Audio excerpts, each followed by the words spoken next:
everybody. What's up? What's up? So I am the guest host today for the Petty Propolis workshop series that is usually proctored by our very own Tawana Honeycomb Petty. And she asked me to step in. And I'm excited because we have a very, very, very special guest to close out the series. And I looked up what the word propolis meant to make sure I didn't mispronounce. You know what I'm saying? I kept saying pretty propolis. And I was like, that's not right. Petty propolis. It's like a little bit of a tongue twister. Tawana's so smart and she's so good with words. When I read it, I was like, oh, I get it. She's so dope. Okay. Look it up if you're watching. Look it up yourself because this is not an English class. So look it up yourself so we can all know. And we can all get 800 on the SAT, verbal. All right, get ready to bring my fabulous guest to the stage. I love her so much. She is a everything person. She's one of those people that can just do everything.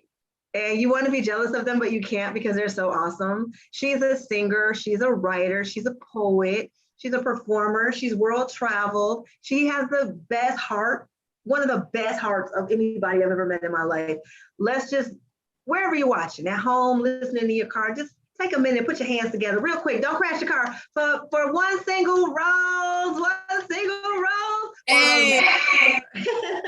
What's up, girl? Hey, my darling, how are you? That's so much love. Thank you so much. Oh, and I meant every word of it. You are so dope. You are just so dope. I marvel. Sometimes I'm just like, how does she just have it all? You're like, Rose, you're one of those people that every time I see you, you look like you have all the answers and everything is just figured out. And it's just, you're working your plan and you're just like, this is what we do. Like, okay. And then we do it. You know, and you make it look really easy, which is inspiring to people like me who are in my mind, like, how does she do that? I want to do that. So thank you for all the times that you've inspired me that you didn't even know that you inspired. That's love. Thank you. That means a lot coming from you, my darling. And you are every woman. So we just doing that thing. Thank you. Thank you. Thank you for giving that love back. I'm going to tell you a great story about you. You came to LA and I had to work and you told me you were coming to LA. And I had to work and I couldn't come. And then I didn't think about it again until I went around some people and they asked me where I was from. And I said, Detroit. And they were like, oh, one single rose. And I was like, hell yeah, she did that. She did that. She did that. I said, that's my girl. They're like, we love her. We saw her perform. I said, yeah, she called. Wow. That's love right there. That's love. That's how you know you made an impression on people. But Detroit, we always make an impression. Yeah, everywhere we go, no matter where we land, somebody always, we stick out. Remember, right? Yes. So then I was wondering, I was like, I wonder what piece she did. Because I thought about the one I know, like off the dome, and I was like, if she did that piece, oh yeah, they remember her. So what piece did you do when you were in Inglewood? Oh boy, I can't even remember. I've featured there about 3 or 4 times. So I'm sure I did some Detroit love, some inspiration, and some Pearl pieces. So ain't no telling. Okay. That was just really cool because they were letting me, one of the poets, her name is Kookie. I don't know if you know Kook, but me and her were friends. And she was like, yo, I do poetry, come grab the mic. And I was like, oh yeah, sure. Just as I walked in, they all knew you. And I just was like, hey, that's what's up. Wow. Cool. So I want to talk about your journey as a everything woman and etc. person, like, and you know, this and this and this, etc., etc., etc. And how you, when you're creating, how do you know? And this is a question I love asking multi-talented people. How do you know if the inspiration you're feeling is going to come out as a song or as a verse or as a paragraph? If you understand what I mean. Yes. You know, I never know what's going to happen. I have an idea of what it is I like to write, what I like to say, but I never push my pen until I'm given the words and the phrases that the universe wants me to release. So then once I get that, then I figure it out. So I never force my pen. I get the idea and I patiently wait. Patience. Humility. That's dope. Yes. Have you ever thought it was going to come out one way and then when you heard the voice it ended up coming out completely different? Every time. Every time. Okay. every time. Like That's during the dope. pandemic, I wanted to write something and nothing actually came to me. And then one day it just popped in my head, write a web series. And I Mm, did. I wrote 10 episodes. mm. I'm still in pre-production, but COVID is really putting everything behind. So that's what I did during the pandemic. So I just waited and it Mm-hmm. came and I pushed it out in like less than a week. Okay. Wow. Wow. So I want to talk about the web series, but first let's just take it back a little bit. Let's just go back a little bit. Tell me about the moment you knew this was what you wanted to do with your life. hmm. Well, I didn't know. I didn't know. I just started following Wow. I started writing poems in like 2005 as a woman scorned. I was writing, fuck you, fuck the world, I hate you, I hate me, I hate Mhm. everything, I hate everybody type poems.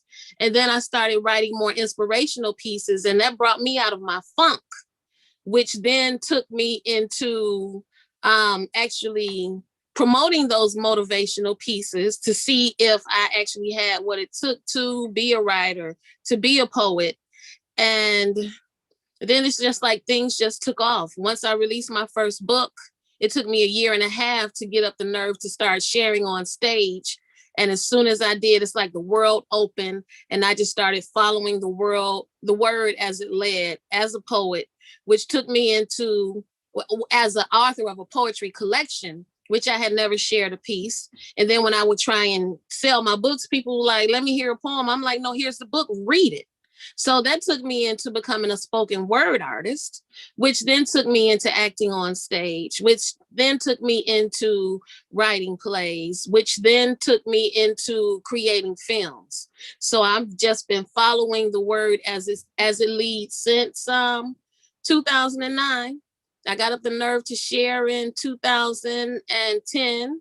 My first open mic was in 2011, and the world opened, and I just been going ever since.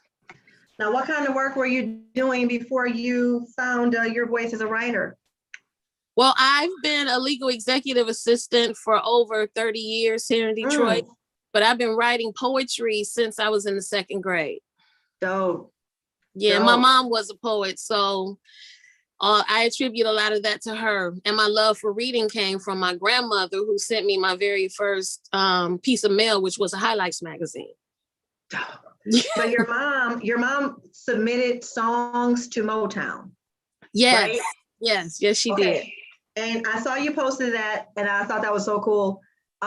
Did anything ever get selected? Did she ever get any meetings, or did anything ever become of that, or did she just submit and then that was it?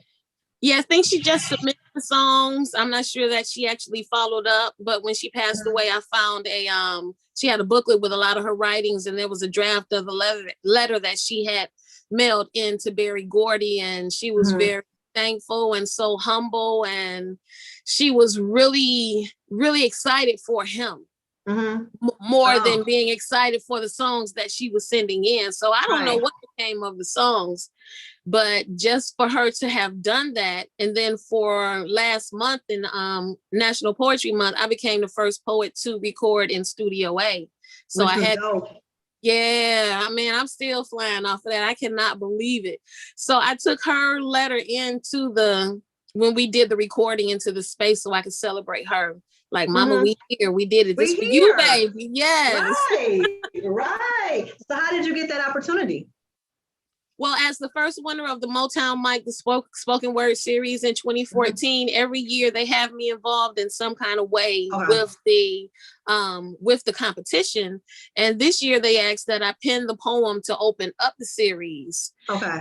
And as a result, I was able to record in Studio A, which was my dream when I first stepped in there. I was like, oh, I want to do something here. And Right. oh, it came true. So dreams do actually come true. And They every time I do. think about it, I get choked up, but I'm totally honored and just humbled by being asked to do that. And Motown has really become family, and they treat me as such. That's so great because I think a lot of people don't even realize they still do stuff. So I think Yeah. that that's dope that the legacy of Motown is started with your mom. And then, you know, today in 2021, you're still able to, that's a beautiful story. I was looking at the pictures and stuff, but I knew we were going to talk. So I was like, I'm going to save all my questions until I see, you know, I see you, baby. I'll be watching. I see everything you do. That's dope. Okay. So in addition to all of your many talents, you have the distinction of being a world travel poetess. Tell me the coolest place you've ever been and why. Oh man, you just won. The coolest. Give me your top two. Give me your top two. Oh, Kisii and Nairobi, Kenya. And there's so many places here in the States. And St. Lucia with the Petone International Film Festival. So those, I mean, just mentoring with the students, they're so hungry, they're so eager to learn. Just being there to be able to share pieces of me with them, it was just a humbling experience. Oh, that's amazing. Now, have you been to Europe? Yes. Oh, Wunderbaum, yes. Okay. Oh my God, yes, 2012, touring Europe with Wunderbaum. That was absolutely amazing. I was back and forth like 10 times with the festival, and that was such a great experience. I learned so much touring with Wunderbaum, and that's one theatrical event that I will never forget either. And also the Taste of Theater in Indiana, which we did in 2019 I was in a play, My Mother Prayed for Me. And the writer submitted to a Taste of Theater festival. So I got a chance to work with Robert Townsend, Leon, Cinda Williams, Dieta West, and others. And they actually heard my poems. I got great feedback. I learned so much from just those 4 or 5 hours watching them in the festival. And Robert Townsend is amazing. He is. He's so dope. He's so dope. He doesn't get credit because, you know, he created the ABFF that everybody, well, HBO runs ABFF now, American Black Film Festival.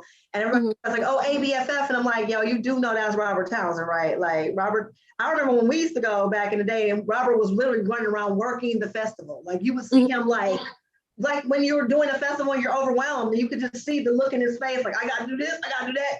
And now everybody's all in. I'm like, oh, Robert Townsend, again, like everything dope Black culture. Robert Townsend. Yes. Awakens is somewhere in here. Exactly. You know what I'm saying? He's an amazing person. That has to be dope.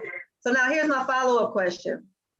As a girl from the city of Detroit, raised in a dangerous environment, well, just a city that's known for danger and violence, and a hood. I'm not sure what neighborhood you're from, but you know, Detroit.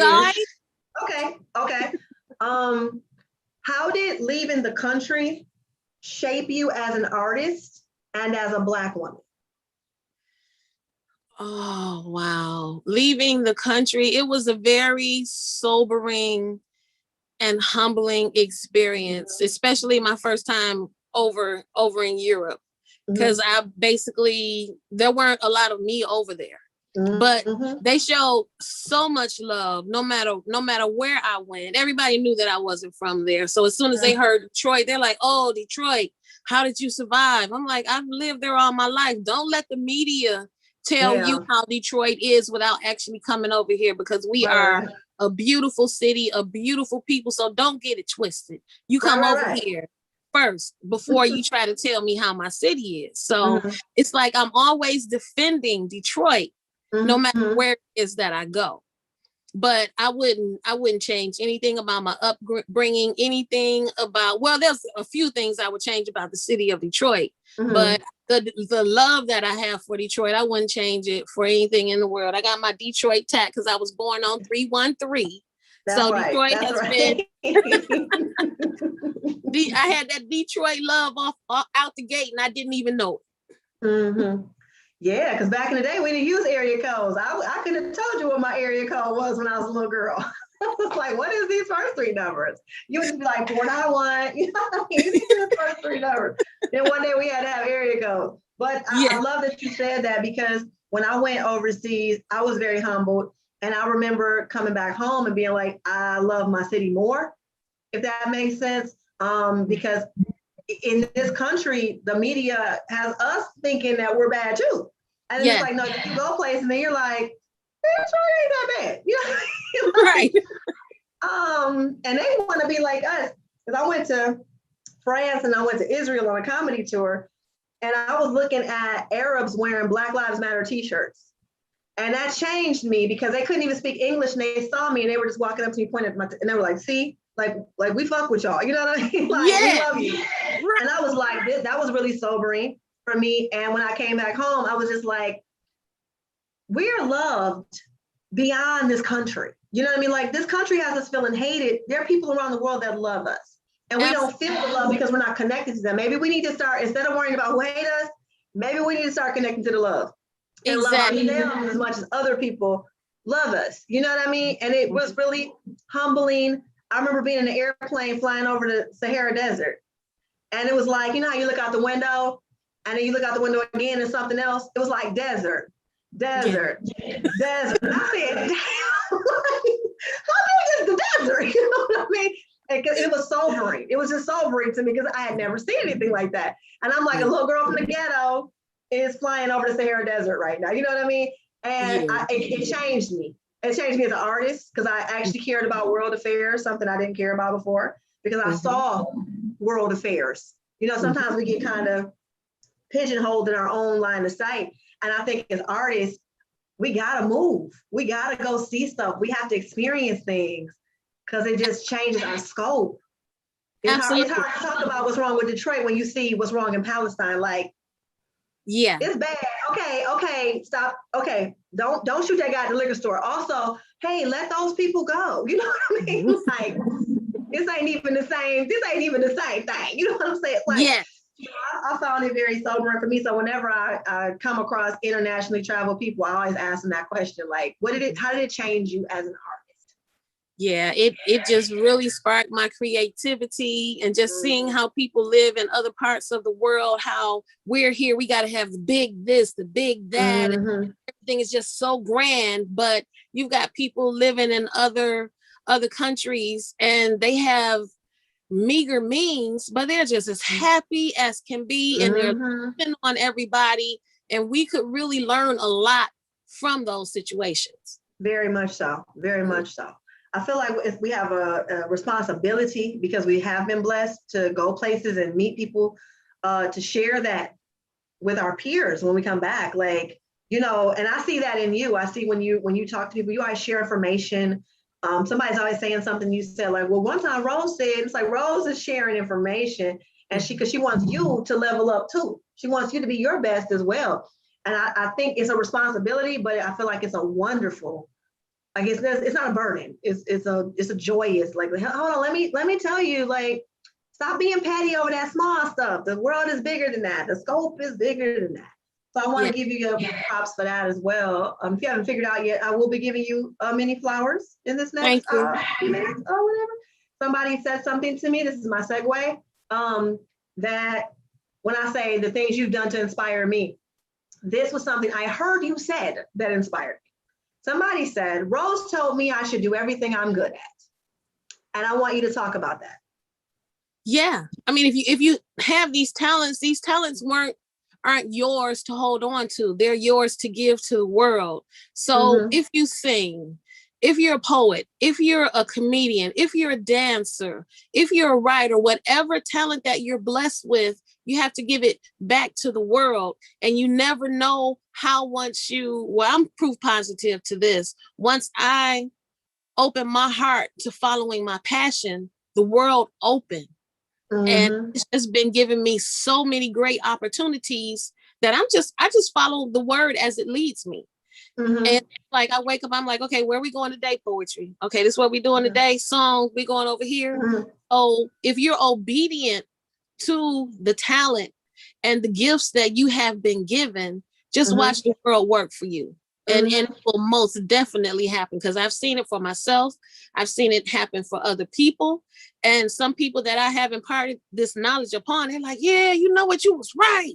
Yeah. Mhm. I mean, you have to be open. You have to be able to follow your path and your passion. Sometimes we're always so busy trying to make the path and trying to make sure that this is that.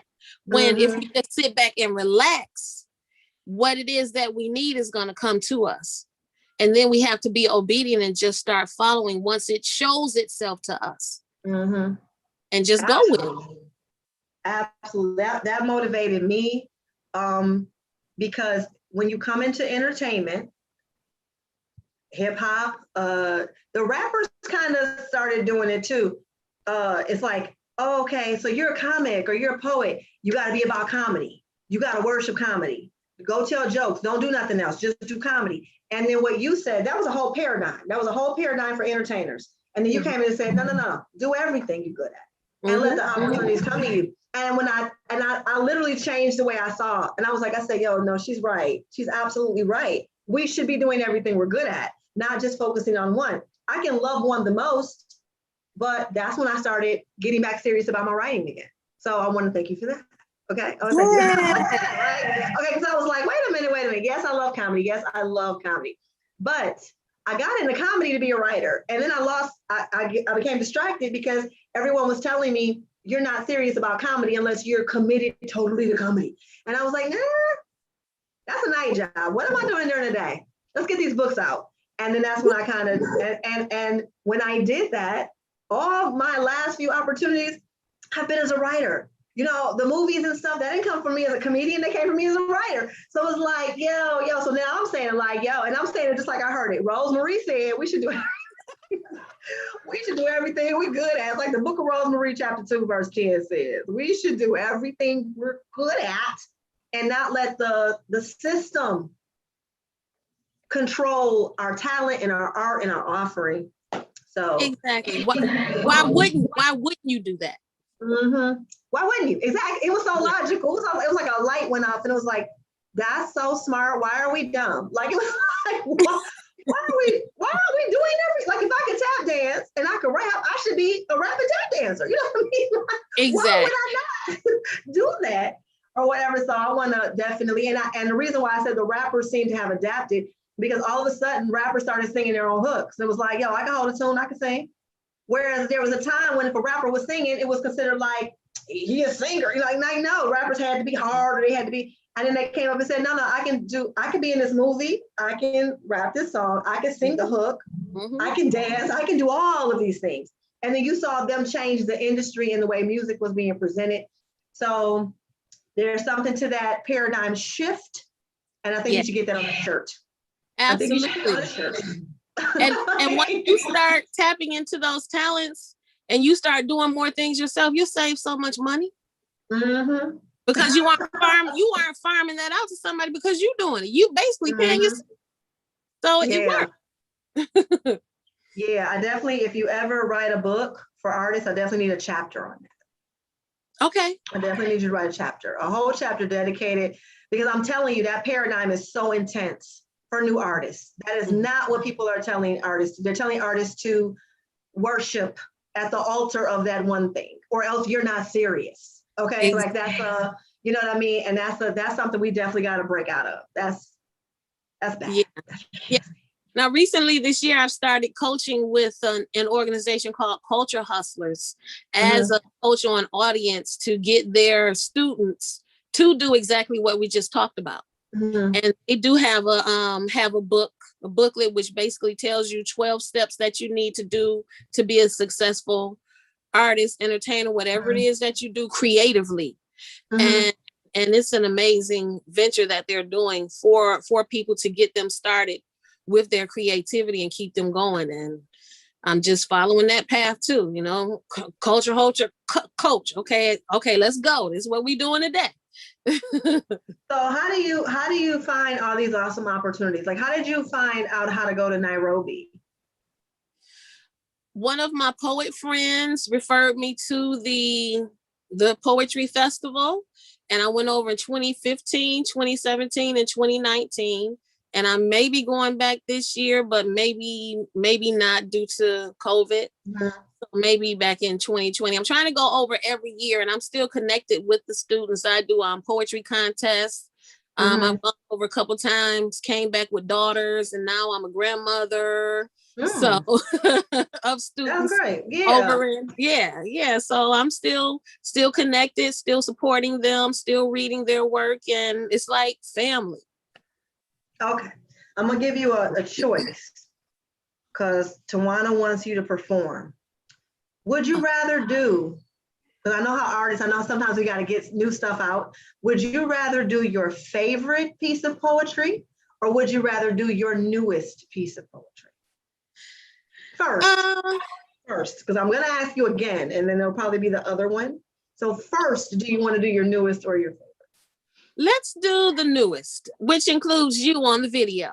Thank you so much for putting your face in the place. You did that. Thank you. I had to set up the ring light and the mirror, and I was like, because I'm not good at stuff like that. So there's a few outtakes. I won't bore you. I won't. Heather, why is it your shoulder? Where's your face? Oh, sorry. That was me for like an hour. But okay, whatever. I love you. Tell me I want you to tell me obviously the name of the piece. I want you to tell me what motivated you, and I feel like it has something to do with your mom. But I want you to tell me how you got the idea for the piece. Give us a little background. The piece is called You Woman, and it basically celebrates women because we wear so many hats every day. We do so much for other people every day. And then I put in the prominent women, comparing them to us so that we can see ourselves as these people, knowing that we can be whomever and whatever it is that we want to be. Okay, so do the piece, and then when we finish the piece, we'll tell the viewers about our dialogue about what you wanted me originally to do. Okay. Because they'll get it once they hear the piece. I'm going to mute my mic. Go ahead. Okay. All right. You woman. You June Cleaver in heels, stockings, A-line dress, pearl necklace wearing, breakfast, lunch, and dinner cooking, house cleaning, laundry washing woman. Maya Angelou poem penning, Tiffany Haddish scene stealing, Oprah Winfrey wealth building, Viola Davis acting, Shaka Khan singing, Tamala Mann praying, hair slaying sister. Setting it off like Queen Latifah, WAP having, Corinne Stephen superhead giving, Cardi B pole dancing, Beyonce booty bouncing, Ava DuVernay script writing, RGB justice serving, handling business like a motherfucking boss. You Lizzo non-fat shaming, Meghan Markle heir to the throne disclaiming, TLC no scrub entertaining, fuck him till he sleep energy draining, magical human being. You Kamala Harris history making, Harriet Tubman freedom taking, Kismikia Corbett vaccine creating, hidden figure calculating, strong feminine ball of fire. Hot flashing, twerking, 9 to 5 working, mani petty painting, natural or weave wearing, nurturing, breastfeeding, creator of life. You butcher, you baker, you candlestick maker, don't front or judge. Every woman watching this feed is or has been at least one of them goddesses. Our shit don't ever stop. We wear many hats every damn day, running things. We're leaders, presidents, monarchs. Our words become law in our queendoms. Rock that crown. Keep holding it down. Do the damn thing, boo, because the world can't get along without you. One single rose, no stem.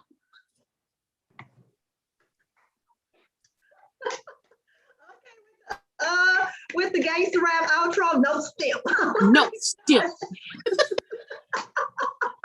That was such a beautiful piece. Oh my God. We should be here clapping cheer for you. How many times have you done it live? I've only performed it about 3 or 4 times. I'm still committing it to memory. How many people stood up? How many what? People stood up. I've gotten the first time I did it, I got a standing O. Of course you did. Yeah. And those always make me want to cry. Oh, that it was so powerful. I love the way you took it from respectable to Cardi B. I like how you were like, wait a minute, we're all doing the same work. We're just doing it. June Cleaver's doing it her way. Cardi B is doing it her way. I love that. It was so empowering and just wonderful. What's your favorite part? Thank you. Just bringing it all together at the end, letting all the ladies know that we should stop judging each other. We should stop fronting on who it is that we are and just get comfortable on your shit. Just get comfortable in your skin. Be who you are unapologetically. Somebody is always going to have something to say about who you are, what you're doing, or something, positive or negative. But just stand strong in who you are unapologetically. Just do you. Do you think we're getting better as women at being less judgmental of one another? No. It would be nice if we could, because we can do things that men can't do. But we get so stuck on trying to be somebody or who everybody wants us to be instead of just being who we are. Yeah, that's very true. It's powerful. I want to hear it in a year, when you've worked it out and everybody's just screaming and cheering, because it definitely it's that kind of piece. It's like that, wow, kind of. It's that kind of piece that people are like, I don't even like poetry, but I like that. You did the show, I only came because my friend, but that was dope. when you convert people into poetry fans, it's one of those kind of pieces. It's very powerful. Thank you. Thank you for asking me to be a part of the video.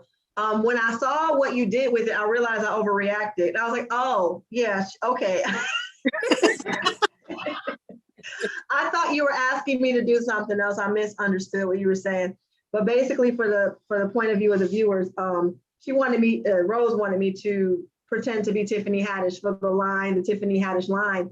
And I was like, what if somebody see that and they go back and tell her, and then she think I'm mocking her or something, and I'm blacklisted and can't go up at the Comedy Store. And I saw it and I was like, oh, you completely overthought that. She was on this phone. She probably would have been like, I'll do it. And if I meet her again, because I haven't seen her, I used to run into her, but now the world's closed, whatever. But if we get back to whatever, I'm gonna be like, I need to send you this link because I need you to see this piece. Because you need to hear this. When you meet her, because you guys are gonna be in the same room doing your thing. We already have. We did a show together right before the world closed at the Improv. But it was, yeah, she's very visible. She still does quite a bit of stand-up. So she's at all the clubs or whatever. But it was like a meeting, we talked for a second, but we're not like cool. But next time I'm going to be like, we're cool today, sis, because you need to see this. Okay. Yeah. I need you to see this because this is dope. And I felt so stupid. Like, hey. No, I totally get it. I understand. I'm like, okay, I get it. It's so sensitive out. Everybody's so sensitive out here. And the internet is so brutal. And I was like, what if somebody cut it and all they show is me? And then, Yeah. I just was like, I moved out here. This room is too high for me to be able to sit back in a barrel. Go back to Detroit. You're done here.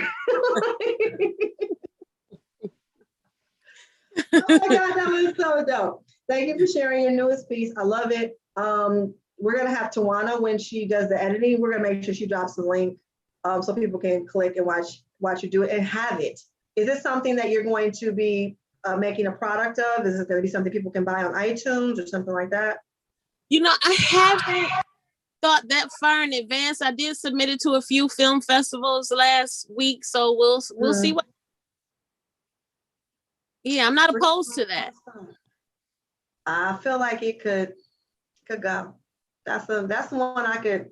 That's like I'm not trying to gas you up, Rose. That's almost like on some like And Still I Rise type shit. You know what I'm saying? Like, that's almost, because how when you hear And Still I Rise, no matter what you want, you feel better. It's like kind of like Siri, play And Still I Rise by Maya Angelou. It's one of those kind of pieces. Like I can see it having the same kind of impact on people just because it's so relevant to where women are today, and it's not specific, it's inclusive. It's Yeah, for inclusive everybody. enough for everybody. Yeah, for everybody to be able to, who, I don't know who needs to hear this today, but kind of thing, you know? So I definitely think you should, you know, do everything you're good at and market your CD. Market Yes. your single. Yes. Okay. I'm on. That's dope, the film festival thing. Okay, so because you wear so many hats, and me and Tawana talked about this, I was like, there's no shortage of stuff to talk about because Rose has like 40 things she does.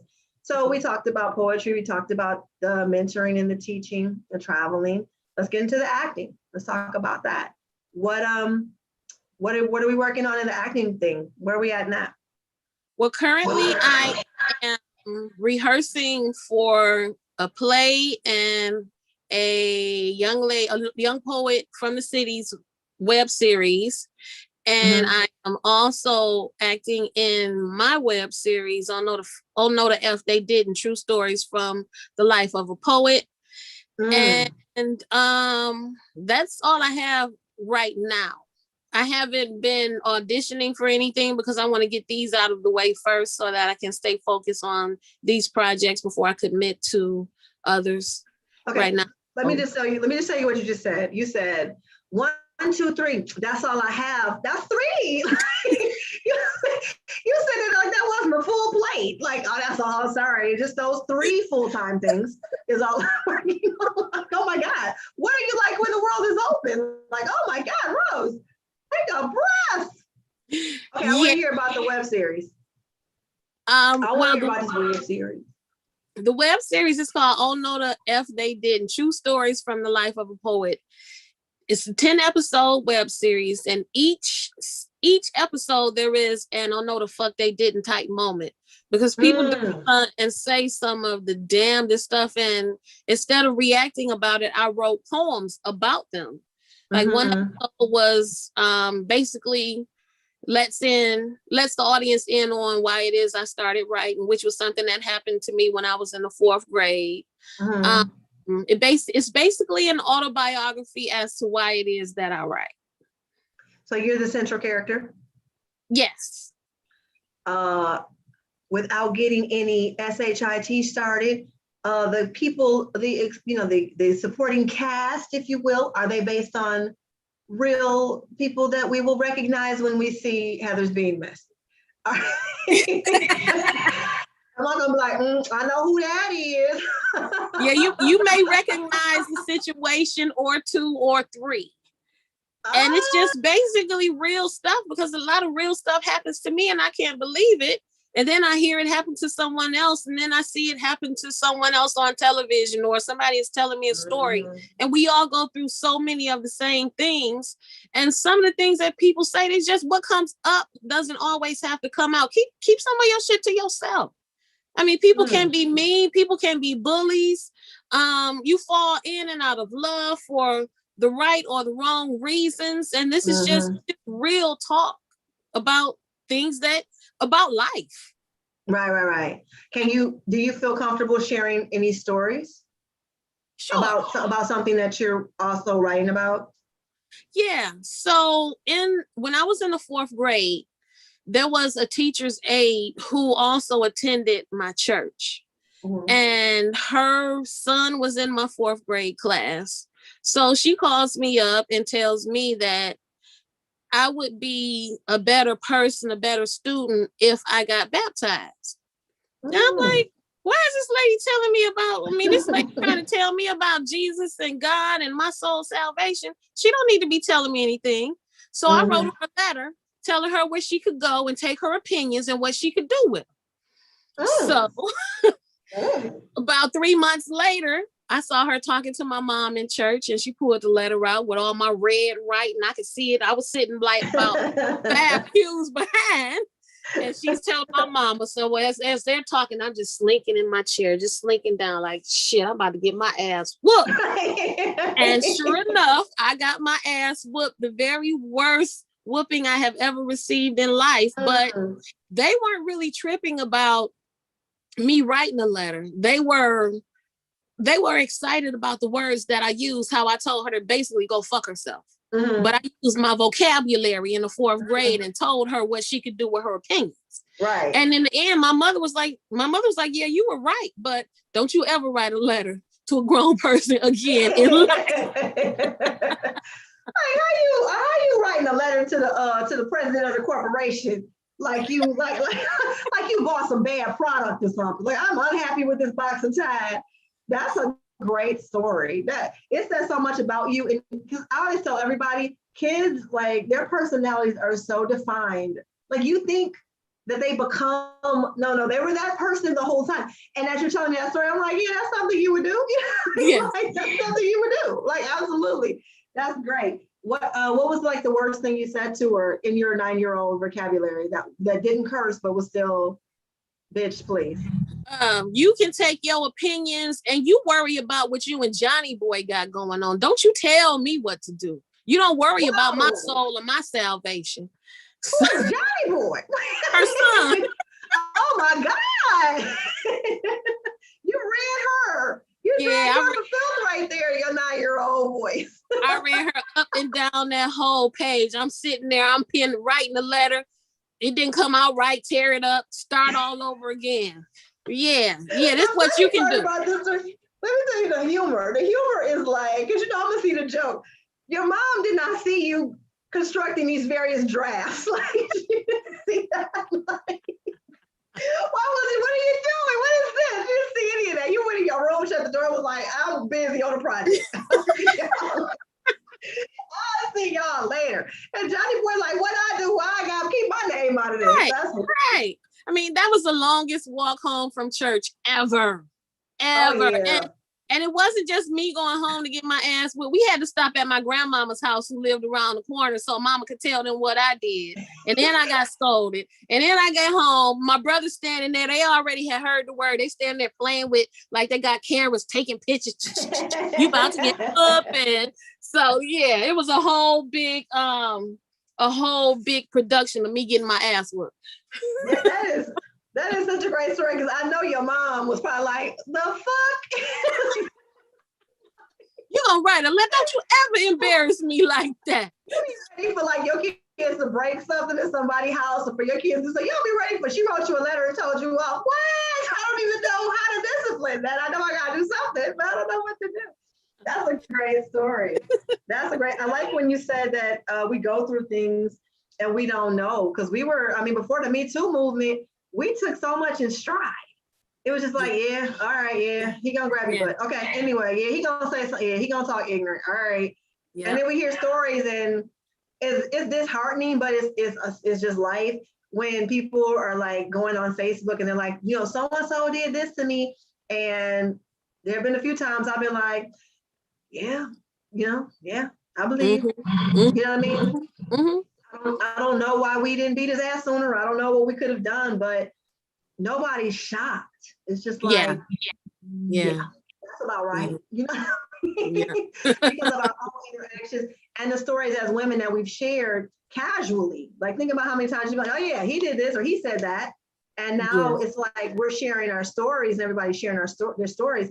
And it's like, good. Like, why didn't we do this sooner? I don't know. But we're sharing these stories. So I'm glad that you're doing that fearlessly. How do you like the hat of producer? Because producer does a lot of work. Yeah, I love doing everything that it is I do artistically. Mm-hmm. I mean, it pushes my envelope. It keeps me busy. It keeps me on my toes. But producing can really be hairy when you have so many different people, so many different, so many different attitudes and demeanors, and so many different excuses, and so many different causes and reasons. And, you just really have to just stay grounded and open and patient. Patience really play. You really have to be. And you're working with everybody's schedule, and I can't make it, and you realize everybody's here and you can't make it. Oh my God, what are we gonna do? So I'm going from my own web series. I'm rewriting pages where she can't come, so all her lines is your lines. Yeah. Just okay, let's run it real quick because the camera guy's got to go to work. Right. Yeah, you have to be flexible. Flexibility really comes into play with productions. On my last play, I had to recast one role like 3 or 4 times because people would drop out, and I'm like, oh my God, am I gonna have to play this character? I will if I have. I just play all the characters. Get some wigs and some clothes and just play everybody. I'm sick of y'all. Right. Now you know why Eddie Murphy played all the clumps. You know what I'm saying? Like, it was easier. You're dealing with 5 actors. Exactly. Actors are crazy. They're crazy. Yeah. The world needs them, but they're insane. I've never done a shoot where by the end of the day I wasn't like actors. Okay. Yeah. But I say that because I'm not an actor. Anyway, that's great. I'm happy for you. So no, the F you didn't. I love it. I love the concept. I can't wait to see these 10 stories. It feels like amazing stories for a Black. Remember Steven Spielberg had to show amazing stories. It's like amazing stories for a Black woman in 2020. I'm gonna tell you some amazing stories of various people in my life to have me fucked up. That's the tagline. I just wrote that for you. Anyway, no credit necessary. Just, throw me a thank you in the rolling credits if you get to a film festival.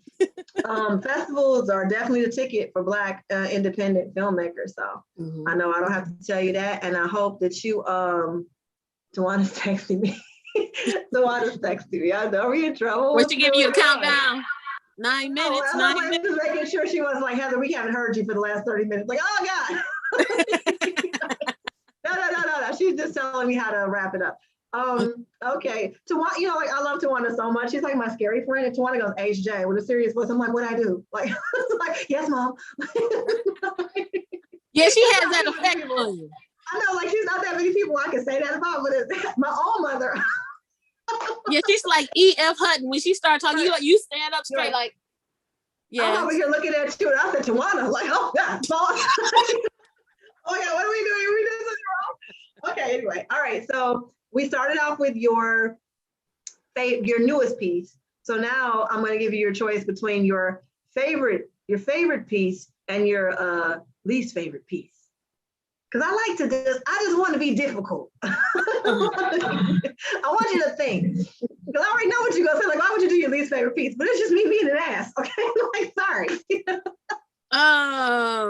My least favorite piece. I don't have a least favorite piece because I love everything that I've written because I was blessed with it to give to the world. So I don't really have a least favorite piece.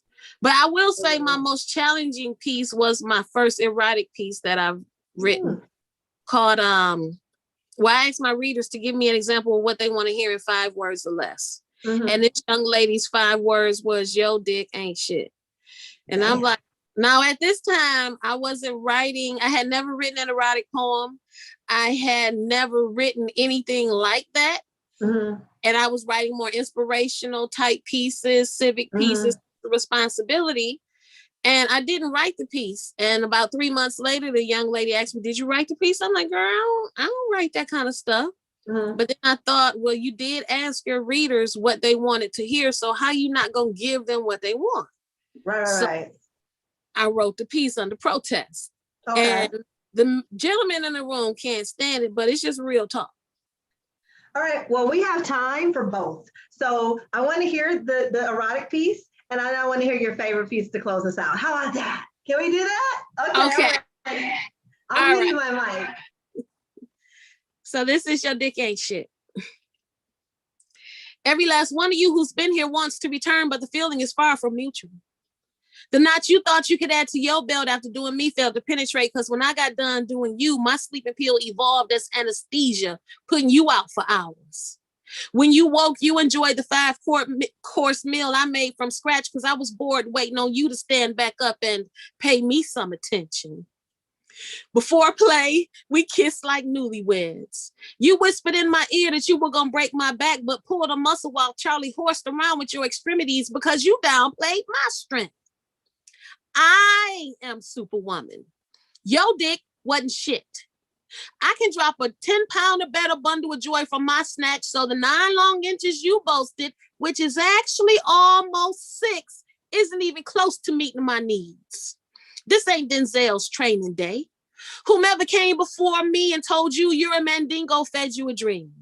Not everything was as it seemed. Your mating call was profound with sound, but lacking in action. If you're going to talk about it, then be about it. Otherwise, remember that silence is golden and shut the fuck up.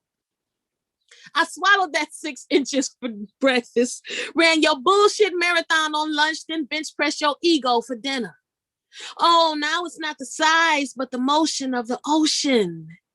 Baby, you failed to rock my boat, so the cops most definitely won't come knocking. It took me longer to get undressed than the time you spent inside my walls, all up against my brown skin. Damn, what a waste. You smiled at me after licking your plate, but I'm thinking I should have had a motherfucking V8. It's Sunday night. The bull starts here. Let me guide the reins of the pony because you dogging my style, banging at the front door trying to get in from the back. Perhaps we'll be the missionaries you love to be tomorrow, but probably not. I think I'll nickname you Gusto because the heat being generated in the room comes from the sweat from your balls. My Niagara flow, my Niagara flow dried like Death Valley when you failed to satisfy any of my needs. If my name were Music Soul Child, I'd make time to teach you how to love, but it's not. Attention. Flight number 69 has been permanently removed from your itinerary. There will be no one-way upgrades to first class, complimentary juices, or vouchers for future travel. Today we let us, but next week we for damn sure won't be on fries. I've fallen and I should have gotten up, but I'll never be caught slipping your way ever, ever again. One single rose, no stem. Listen. I was looking at you when you started laughing. Usually in the show, you can't see me laugh because I know how to stand in the back. But like for real, looking in your face, I felt so bad because I was like, I can't. That was brutal. That was brutal. All those poor guys with bad sex. Oh, they felt so awful when they. I mean, some of the guys knew it wasn't them, so they were cool. It was the ones that were mad are the offenders. Right, exactly. And there's always one in the room. They catch your attitude. Oh, what you mean? So what you saying? I mean, I'm just keeping it real. Why you mad? Why you mad? There's no what are you saying? It's very obvious what you're saying. You articulated yourself quite clearly. That was perfect. I want to hear you do that publicly so I can see the men react because that's funny for me. Yes. But I enjoy it. Okay. Yeah, so when the women rise, that's part of the revolution. That piece is part of the revolution. Yes. Oh my God, Rose, I love you so much. Okay, guys, I know you weren't expecting erotic poetry. So now we're gonna close out this wonderful hour I've had with Rose with her favorite piece of poetry. This is important because when you see an artist's favorite piece of work, you learn so much about them from their favorite. So this is an opportunity for you to see how Rose, everything she said in this past hour will be evident in this favorite piece of poetry, because this is probably going to be the most reflective of who she is and how she feels and how she writes, how she thinks and how she constructs. So this is a bit of a learning thing for us and something she enjoys to do and something we're going to enjoy watching. Okay, Rose, the favorite piece. Tell us all about it. Well, this is a song that I've written called Care, and it speaks as to unconditional love. No, Tawana wanted me to sing something, so I'll just share a little bit of you guys, if that's okay. That's absolutely okay. I'm muting my mic. All right. Can you hear the music okay? If you can. All right, cool.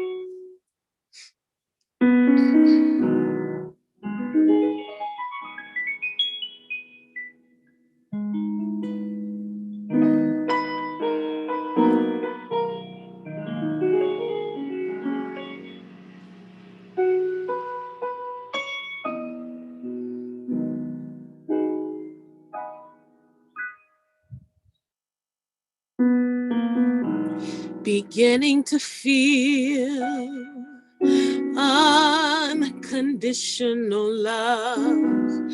It's making us high, stronger than we thought it was. Stumbling, fumbling, making mistakes, side by side, finding our way, tripping in love. No heartache, trusting the foggy headspace.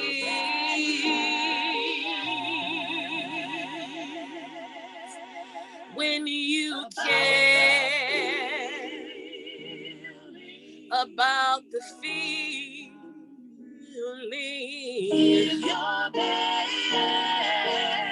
only the bass.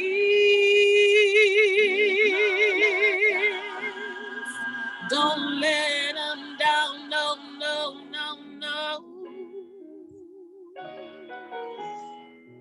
The words we say will never be downplayed.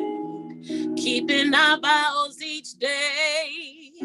No need to negotiate. Loving beginnings gave us time to learn each other. No rhythm, no rhyme. Nothing or no one will take the place of true soulmate.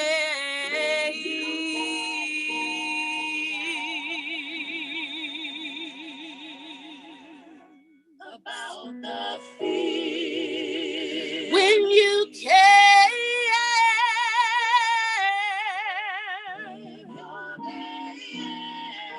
you'll only want the best.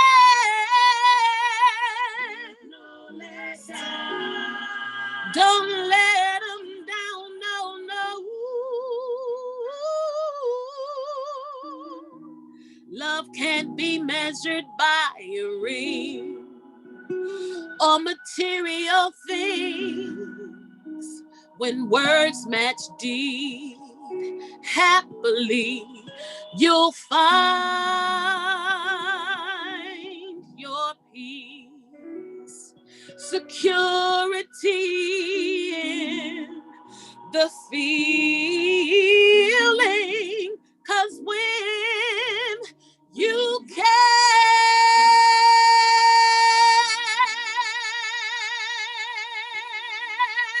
about the feeling, give your best, only the best, with no letdown. Don't let them down, no.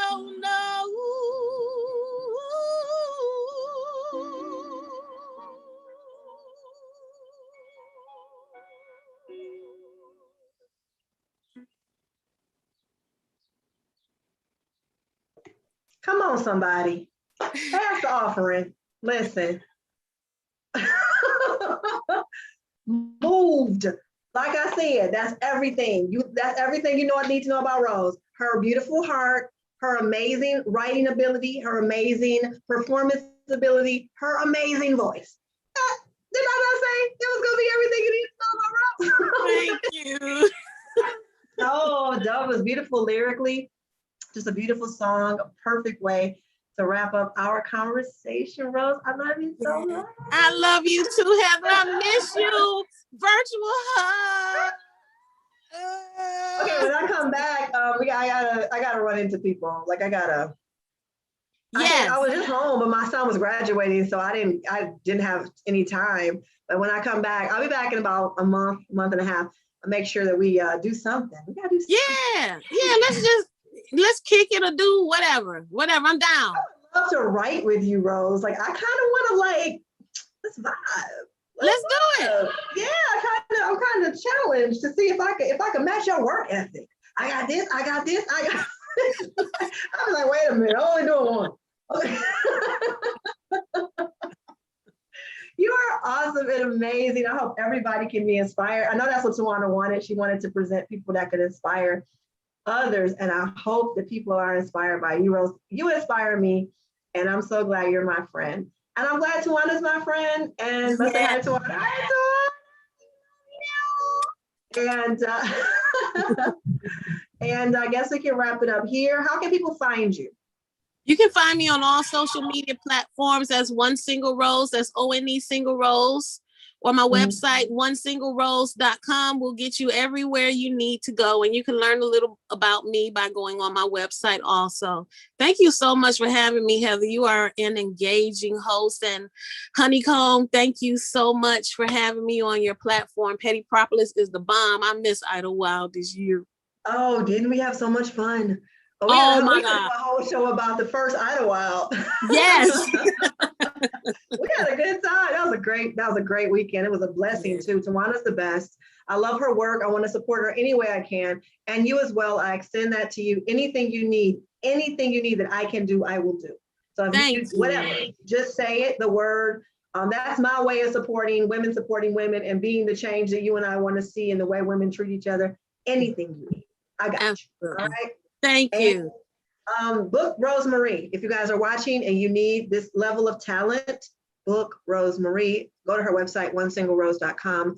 Thank you, Tawana. Thank you, Petty Propolis. We're about to wrap this up as soon as I figure out how to wrap this up. Okay. So I think you just hit end or leave. End or leave. Okay, so Tawana. All right. All right. We love you guys. We'll see you next time. Keep supporting Petty Propolis.